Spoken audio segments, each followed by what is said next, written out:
Copyright disclaimer under Section 107 of the Copyright Act 1976. Allowance is made for fair use for purposes such as criticism, comment, news reporting, scholarship, and research.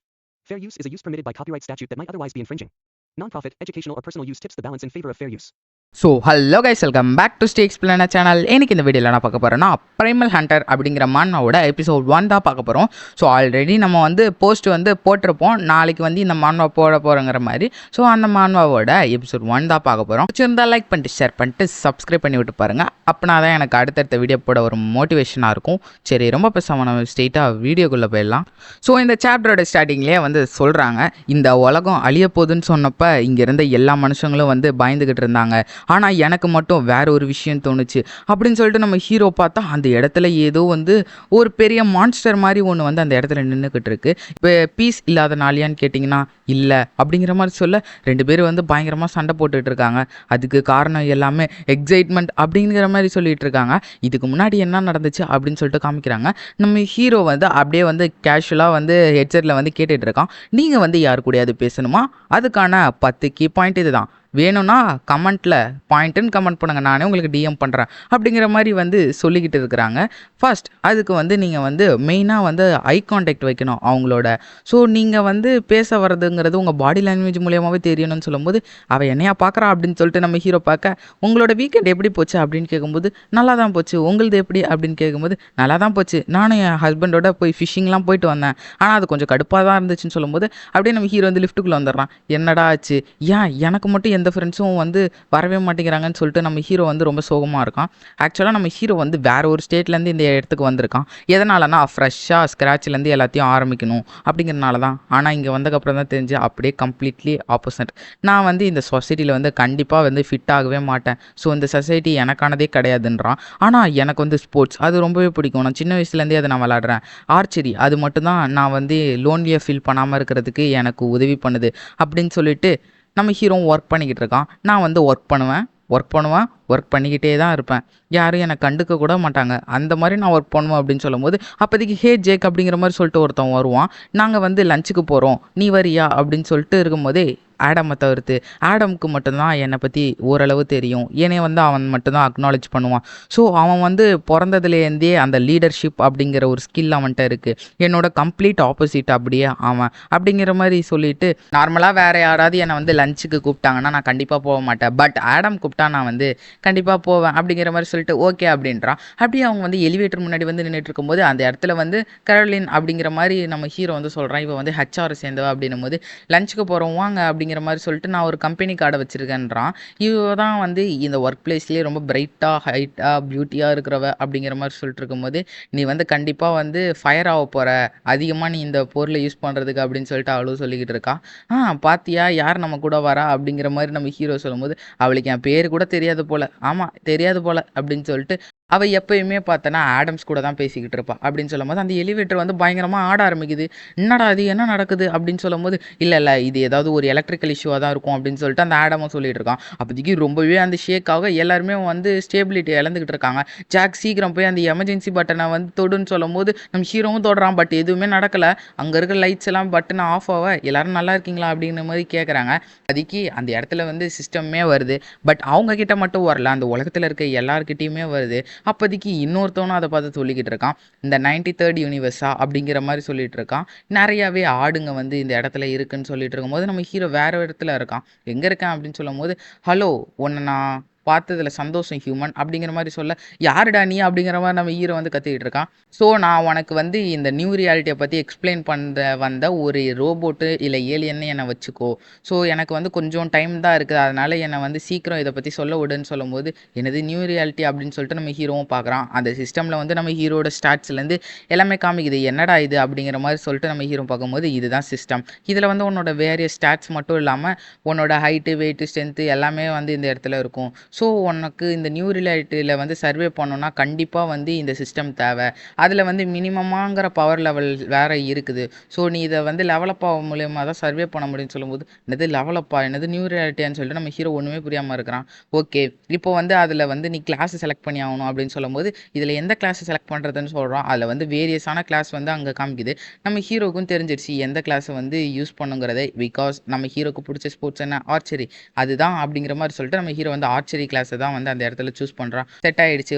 நீ வந்து respawn ஆகிறது வந்து ஒரு green forest, அங்கே உனக்கு tutorial நடக்கும்போது green forest அப்படிங்கிற மாதிரி நம்ம ஹீரோ சொல்கிறான். ஆமாம், அந்த க்ரீன் ஃபாரஸ்ட்டில் வந்து எக்கச்சக்கமான டேஞ்சர் மட்டும் இல்லாமல் ஆப்பர்ச்சுனிட்டிஸும் இருக்கும். ஸோ அந்த இடத்துல உனக்கு நிறையாவே வந்து எக்ஸ்பீரியன்ஸ், ஸ்கில், அப்புறம் வந்து டிபின்னு ஒன்று கிடைக்கும். டிபி கிடைக்கிறது மூலயமா நீ வந்து டுட்டோரியல் கொஸ்டின் முடிக்கலாம்.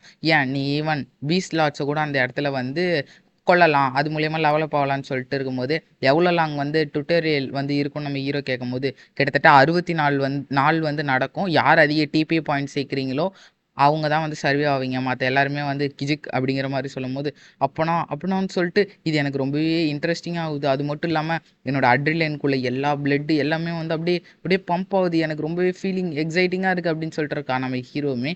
உங்களை வந்து இந்த டுட்டோரியலுக்கு வரவேற்கிறோம் அப்படிங்கிற மாதிரி சிஸ்டம் மெசேஜ் வருது. அப்படியே க்ரீன் ஃபாரஸ்ட்க்கு வந்து அந்த இடத்துல வராங்க. அங்கே நம்ம ஹீரோட டீமில் இருக்க எல்லாருமே என்னடா நடந்துக்கிட்டு எங்கடா இருக்கும் அப்படின்னு சொல்லிட்டு இருக்கும்போது இந்த இடத்துல ஹீரோவுமே வந்து இருக்கிறான். பரவாயில்லையே, நல்லதாக தான் இருக்குது அப்படிங்கிற மாதிரி நம்ம ஹீரோ அந்த ஆர்ச்சரியை பார்த்து சொல்லிக்கிட்டு இருக்கான். இந்த ஃபாரஸ்ட் வந்து ரொம்பவே பெருசாக இருக்குன்னு சொல்லிட்டு இருக்கும்போது அங்கே இருக்க ஆடமே வந்து தயவு செஞ்சு யாருமே வந்து பதட்டப்படாதீங்க, ரிலாக்ஸ் ஆகுங்க, ஸோ வந்து கொஞ்சம் ஃப்ரீயாக இருங்க அப்படிங்கிற மாதிரி சொல்லிட்டு இருக்கும்போது திடீர்னு அந்த இடம் வந்து அதிர ஆரம்பிக்க எல்லாரும் வந்து பயப்படாதீங்க, காமா இருங்க அப்படின்னு சொல்லிட்டு இருக்கும்போது நானும் அப்படி தான் இருக்கணும்னு நினச்சேன் அப்படின்னு நம்ம ஹீரோ சொல்லிருக்கான். அப்படியே கட் பண்ணி வேற ஒரு பாட்டியை வந்து காமிக்கிறாங்க. அவங்களுமே அந்த இடத்துல வந்து நடந்து வந்துகிட்டு இருக்காங்க.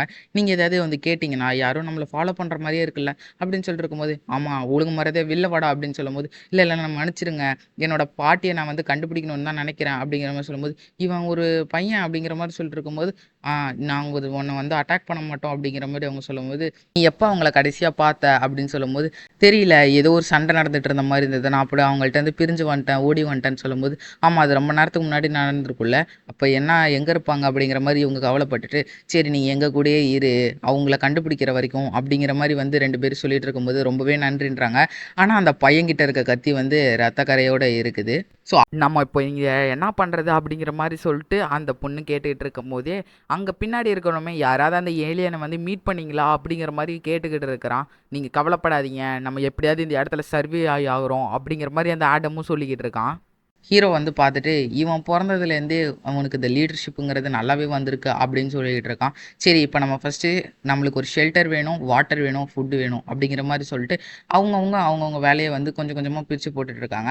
அப்போதைக்கு ஸ்டார்டிங்ஸில் நம்ம ஹீரோ கூட பேசினா அந்த பொண்ணுமே சரி இது ஒர்க் ஆகிடுச்சுடா அப்படிங்கிற மாதிரி சொல்லிட்டு மேஜிக்கை வந்து அந்த இடத்துல யூஸ் பண்ணுறக்கா. ஆடமே வந்து அந்த மான் கூட சண்டை போட்டு மீட்டை எடுக்கலாம்னு பார்க்குறான், பட் முடியல. அப்போதைக்கு நம்ம ஹீரோட ஆரை வந்து பஜக்குன்னு குத்தி அந்த இடத்துல முடிச்சு விடுது. ஸோ அதாவது நம்ம ஹீரோ பாட்டிலே ஒரே ஒரு ஹீலர், அதுவும் இந்த கரோலின் அப்படிங்கிற பொண்ணு மட்டும் தான் அப்படிங்கிற மாதிரி சொல்லிட்டு இருக்காங்க. அப்படியே வந்து எல்லாருமே வந்து நைட்டு கேம்பிங்கில் வந்து உட்காந்துருக்காங்க. ஜாக் நீ வந்து நல்லாவே பவு யூஸ் பண்ணுற போல அப்படின்னு சொல்லும்போது அவளுக்கு என்னோட பேர் தெரிஞ்சிருக்கா அப்படின்னு சொல்லி நம்ம ஹீரோ வந்து ஷாக் ஆகுறான். இப்போ இங்கே இருக்கிற எல்லாருக்குமே வந்து அவங்க ஓல்டு ஜாபை மறந்துட்டு ஒரு புது லைஃப் ஆரம்பிக்கிறாங்கன்னு சொல்லிட்டு இருக்கும்போது நம்ம ஆடம்ஸுமே வந்து அவன் மேலே கையை வைக்கிறான். இல்லை நான் எதுவும் தப்பாக சொல்ல வரலையே அப்படின்னு சொல்லிட்டு இருக்கும்போது இல்லை நீ வந்து பயப்படாத, நம்மளோட ஓல்டு ரூல்ஸ்லாம் இனிமேல் நமக்கு கிடையாது, இது நம்ம உலகம்னு ஞாபகம் வச்சுக்கோ. ஸோ அப்படிங்கிற மாதிரி சொல்லிட்டு இருக்கும்போது அப்படியே வந்து நைட் ஆயிடுது, எல்லாருமே வந்து நிம்மதியாக தூங்கிட்டு இருக்காங்க. இப்போதைக்கு நம்ம ஹீரோ கூட வந்து ஃபர்ஸ்ட் சீனில் பேசின பொண்ணுமே வந்து சொல்லிட்டு இருக்கா. ஆக்சுவலாக என்னோட ஹஸ்பண்ட் வந்து இன்னைக்கு என்ன ஒரு லஞ்சுக்கு கூட்டி போகிறதா இருந்தது, பட் ஆனால் இந்த மாதிரி நடந்துருச்சு அப்படின்னு அவள் சொல்லிக்கிட்டு இருக்கா. உனக்கு எதுவும் கேர்ள் ஃப்ரெண்ட் இருக்கா அப்படின்னு இதுக்கு முன்னாடி இருந்ததுங்கிற மாதிரி அப்படிங்கிற மாதிரி சொல்கிறான். நான் காலேஜ் படிக்கும் போது எனக்கு ஒரு பயங்கரமான 2 ஃப்ரெண்டு இருந்தாங்க, அவங்கள நான் வந்து கண்ணை மூடிட்டு நம்பலாம் அந்த மாதிரி, ஆண்டி அப்புறம் மேட்லைன் அப்படிங்கிற மாதிரி. நான் வந்து மேட்லைனை வந்து லவ் பண்ணிக்கிட்டு இருந்தேன். நாங்கள் வந்து எங்களோட வாழ்க்கையை வந்து நல்லாவே வந்து செலவழிச்சுக்கிட்டு இருந்தோம், ஜாலியாக இருந்தோம், அதுதான் என்னோட வாழ்க்கையில் ஹாப்பியஸ்டான மெமரிஸ் அப்படிங்கிற மாதிரி சொல்லிட்டு ஆனால் என்ன நடந்ததுன்னே தெரியல அப்படிங்கிற மாதிரி சொல்ல அந்த இடத்துல அந்த பொண்ணோட ட்ரெஸ் எல்லாம் இருக்குது. மேபி ஃப்யூச்சரில் அங்கே என்ன நடந்ததுன்னு காமிக்கலாம். அப்போனா நீ வந்து தனியாக இருக்கணுங்கிறதே வந்து முடிவு பண்ணிட்ட போல, இதை வந்து என்னோட ஹஸ்பண்டை எனக்கு ஞாபகப்படுத்துது அப்படிங்கிற மாதிரி அவங்களுக்கு சொல்லிட்டு இருக்கும்போது நான் ஏதாவது இவங்களை சொல்லி கம்ஃபர்ட் பண்ணணுமா அப்படின்னும் போது எக்ஸ்கியூஸ் மீ அப்படிங்கிற மாதிரி சொல்லிட்டு அவளுமே அந்த இடத்துல இருந்து போறா. ஆடம் அவன் வந்து என்ன நினைக்கிறான்னா நான் வந்து ஒரு லீடராக இருக்கணும்னு நினைக்கிறேன். அது மட்டும் இல்லாமல் இங்கே இருக்கிற எல்லாருக்குமே என்னோட பேர் தெரிஞ்சிருக்கு. ஆமாம் உண்மையாலே வந்து அந்த வேர்ல்டோட இந்த வேர்ல்டு வந்து வித்தியாசமாக தான் இருக்குது போல் அப்படின்னும் போது அந்த இடத்துல பயங்கரமான சத்தம் கேட்குது. நம்ம ஹீரோ அந்த இடத்துல போய் பார்க்க அங்கே இருக்கிறவங்க சில பேர் வந்து இங்கே பாரா குட்டி பொண்ணு அப்படிங்கிற மாதிரி சொல்லிட்டு நம்ம ஹீரோ கூட பேசிக்கிட்டு இருந்த பொண்ணை வந்து பிடிச்சி வச்சிடறானுங்க. எங்கே இருக்காங்க உங்கள் குரூப் சொல்லிடு அப்படின்னும் போது எனக்கு தெரியாது அப்படிங்கிற மாதிரி அவளும் சொல்லும் போது அப்போ செத்து போடி அப்படிங்கிற மாதிரி சொல்லிட்டு அவளோட கால்லேயே வந்து அடிச்சிடறா. அந்த நேரத்தில் ஆரோ வந்து பட்டுன்னு கழுத்தில் இறங்க எவன்டாமா அப்படிங்கிற மாதிரி சொல்லிட்டு இவனுமே ஷாக்காக அங்கேருந்து தான் வந்தது அப்படிங்கிற மாதிரி சொல்லிட்டு இவனுமே வேகமாக போய் பார்க்குறான், எங்கடா போச்சு அப்படின்னும் போது நம்ம ஹீரோவும் பின்னாடி இருந்து வந்துட்டு அவன் கழுத்தில் வந்து லைட்டாக வந்து கீரலை போட்டுடுறான். டே நாயா அப்படிங்கிற மாதிரி சொல்லிட்டு நம்ம ஹீரோ வந்து ஈஸியாக தூக்கி வீசிட்டு அவனும் வந்து ஆக்ஸ் எடுத்துகிட்டு வந்து நம்ம ஹீரோ வந்து அட்டாக் பண்ணுறான். நம்ம ஹீரோவுமே எப்படியோ வந்து அவனோட பவ்வை வச்சு அந்த இடத்துல வந்து டிஃபெண்ட் பண்ணிடுறான். அவள் வந்து அவளோட வழியில் வந்து மயக்கம் போட்டுட்டா போல அப்படிங்கிற மாதிரி சொல்லிட்டு இன்னொருத்தன் வந்தானே எங்கடா அப்படின்னும் போது அவன் பின்னாடி இருந்து அட்டாக் பண்ண வரான். இன்னும் ஒருத்தன் இருந்தானே அவன் எங்கன்னு சொல்லும் போது அந்த இடத்துல வந்து ஒரு ஆரோ வந்துகிட்டு இருக்கு. ஹீரோ வந்து நல்லாவே மாட்டிக்கிட்டான் இந்த மூமெண்ட் அப்படின்னும் போது நம்ம ஹீரோக்கு ஏதோ நடக்குது, எல்லாமே ஸ்லோ மோஷனில் தெரியுது. நம்ம ஹீரோ வந்து நினைக்கிறான் இது மேஜிக்கும் கிடையாது ஸ்பெல்லும் கிடையாதுன்னும் போது நம்ம ஹீரோட பிளட் லைன் வந்து ஆக்டிவேட் ஆகுது அந்த இடத்துல. இது ஒரு பியூர் இன்ஸ்டிக்ட்னு சொல்லும் போது அந்த இடத்துல நம்ம ஹீரோக்கு எல்லாம் ஸ்லோ மோஷனாக தெரிய ஈஸியாக வந்து அந்த ஹேமரோட அட்டாக்லேருந்து தப்பிச்சுட்டு ஆரோவை பிடிச்சிட்டு அந்த ஆரோவை எடுத்து தூக்கி வீச அந்த இடத்துல ஒருத்தவன் ஈஸியாக போட்டு தள்ளுறான். என்னடா நடக்குது அப்படிங்கிற மாதிரி நம்ம ஹீரோ பார்த்துட்டு இருக்கும்போது அங்கே இருக்க ஸ்வாட் எடுத்து பட்டு பட்டுன்னு வெட்டி அவனை போட்டுட்டு சுற்றி வர எல்லா ஆரோவுமே ஈஸியாக கட் பண்ணி போட்டுடுறான். முடிஞ்சா வாங்கடா அப்படிங்கிற மாதிரி சொல்கிறான். அந்த இடத்துல இருக்கணுமே டேய் இருடா இப்பயோன்னு வந்து கொள்றேன்டா அப்படிங்கிற மாதிரி சொல்லிட்டு இருக்கும்போது நம்ம ஹீரோட சட்டையை பிடிச்சி சாவு போறடா என் கையில் அப்படின்னும் போது நம்ம ஹீரோ அசால்ட்டாக எடுத்து அவனோட ஆரோ எடுத்து கண்ணிலே போட்டு அந்த இடத்துல கொடூரமாக அவனை குத்தி குத்தி குத்தி கொள்ளிட்டு இருக்கான். அப்போதைக்கு ஆடம்ஸ் அப்படியே எல்லாருமே அந்த இடத்துக்கு வர நீங்கள் 2 பேரும் நல்லா இருக்கீங்களான்னு சொல்லும்போது என்ன நடந்தது அப்படின்னு சொல்லும்போது நான் ஜெயிச்சிட்டேன் அப்படிங்கிற மாதிரி நம்ம ஹீரோ சொல்ல அந்த இடத்துலயே இந்த எபிசோடு இங்கே முடியுது. பிடிச்சிருந்தா லைக் பண்ணி ஷேர் பண்ணிட்டு சப்ஸ்கிரைப் பண்ணி விட்டு பாருங்க. அப்படின்னா தான் எனக்கு அடுத்தடுத்த வீடியோ போட ஒரு மோட்டிவேஷனாக இருக்கும். சரி உங்களா அடுத்த வீடியோவில் பார்க்குறேன். பாய்.